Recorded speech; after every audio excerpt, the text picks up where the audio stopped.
Hello again.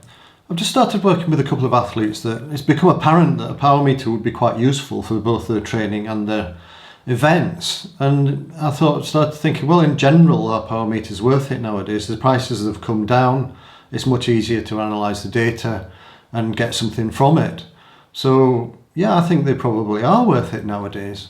Considering the amount of money that you might be spending on a bike, travelling to events and actually taking part in events, the actual cost of a power meter is not a great deal. So what are the benefits of a power meter for endurance cycling? Well, in pacing and understanding what it feels like to work at a certain intensity, and also avoiding going too hard. One of the athletes that I mentioned earlier on, he's finding it difficult to do events where there are lots of short climbs. You can easily cover the distance, but he's entered a race in April, and he did it last year, and he didn't finish it because he just got tired because he was doing these climbs. Probably, I suspect he was doing the climbs too hard, but of course, without any data to call on, we don't really know what the consequence was. Obviously, he was working too hard, otherwise he would have finished. And also, the same person was asking me how we could estimate the duration that he's going to have to be riding for in his goal events, the one-day events that he's doing. And having power and understanding power and the power that you can sustain for a period of time means you can start to use tools like Best Bike Split, which is originally designed for developing a power profile for time trialing.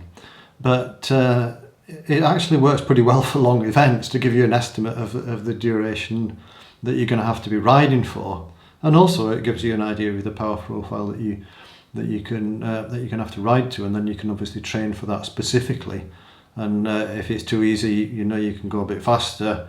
And if it's if you can't sustain the powers in training, then you may or may not be able to do them in the event. But you can make an educated, quantified call on it with some objectivity rather than almost an educated guess.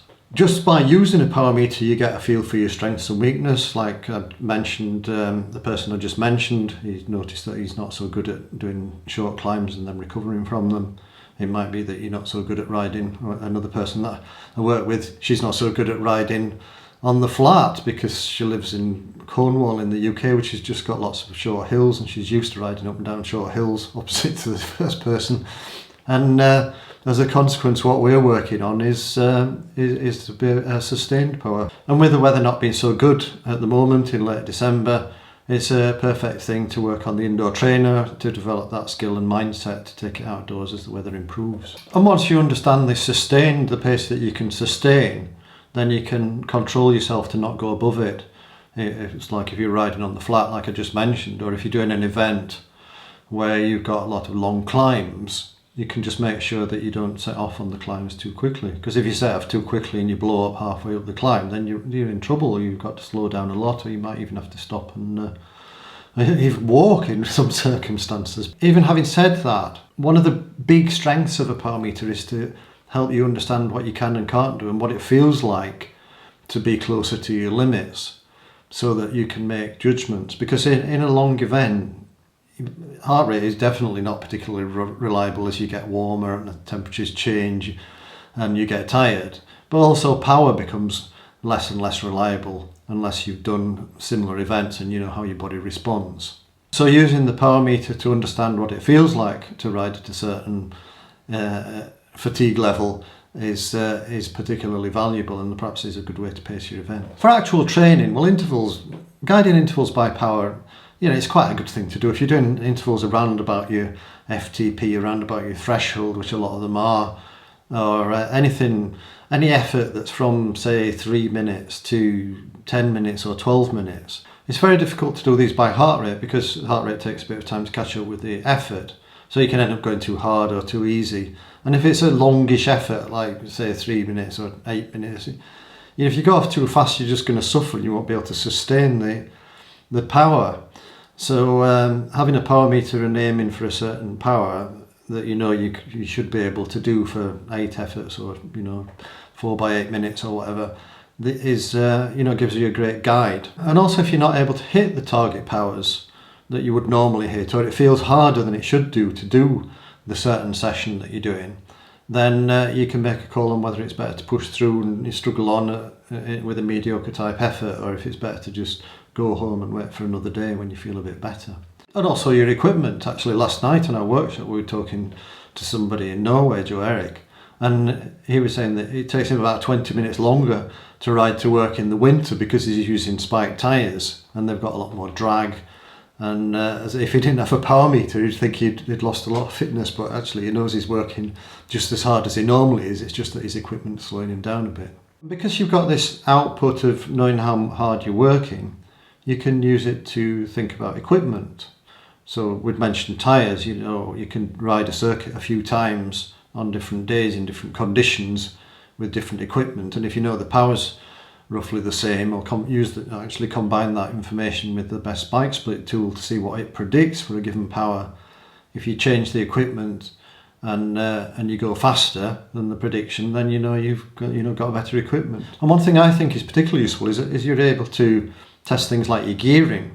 So if you know you can sustain a given power for a certain duration and you're going to have to do that during the event, then you can check you can ride up a certain gradient of a hill if it's on a hill, and see what the power is and see what the cadence is and see whether that's sensible. If your cadence is too low for a given power on a certain gradient, then actually putting lower gears on your bike could make a big difference for you, and having the right gearing in the event can make a huge difference in how quickly you get tired. And also you can look at the influences of weight and aerodynamics. You can make changes and see whether you go faster in a different position for the same power, or you can use best bike split as a slider that gives you an indication of how much time you'd shave off if you're a bit lighter, and actually it's a surprisingly small amount. Weight isn't that important. I think I've done a video on how important weight is, and improving your power and fitness is much more important than trying to lose a few kilos. So don't starve yourself, eat properly and train properly. The only downside I can really think of is, well, you have to spend some money, so there's a cost implication, but I think the cost implication, considering what most of you are probably spending on your cycling, isn't that great.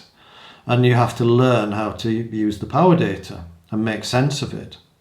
So there's some investment in time additional to your training time. But if you choose the right tools and dig around a bit, then it's not that hard to learn how to use power data. Get your thresholds with some sort of test, set some power zones, and just start using it and look and think intelligently about what's happening, and that'll work for you.